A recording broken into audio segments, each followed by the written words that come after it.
JuicyTube TV.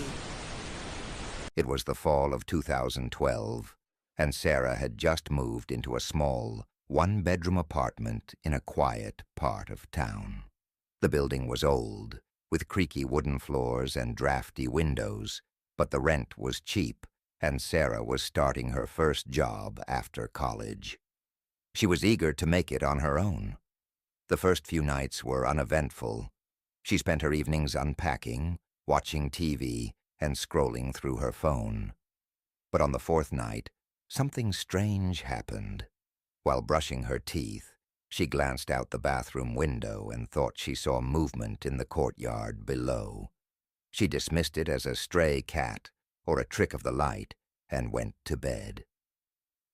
The following night, as she was locking her front door, she felt the unmistakable sensation of being watched. She turned quickly but saw nothing unusual. Shaking it off, she went about her evening routine. Then around 2 a.m., she woke up to a soft tapping sound. Still groggy, she thought it was coming from her bedroom window. Her heart raced as she realized she was on the second floor. No one should be able to reach her window. Summoning her courage, she peeked through the blinds. Her blood ran cold. There, standing in the dim glow of a streetlight, was a man looking directly at her window. He was tall, wearing a dark hoodie, and his face was obscured. Panicked, she grabbed her phone and called the police.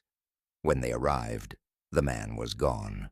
The officers reassured her it was likely a drifter or someone passing through, but Sarah wasn't convinced.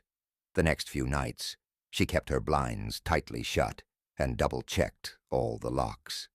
She tried to move on, but the feeling of unease lingered. A week later, while she was at work, her neighbor, an older woman named Mrs. Turner, called her in a panic. "Sarah, there was a man trying to get into your apartment."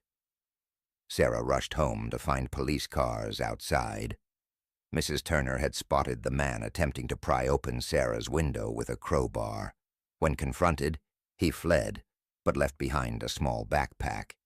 Inside the bag, the police found duct tape, a knife, and a notebook. The notebook was filled with notes about Sarah, what time she left for work, when she came home, even what she wore.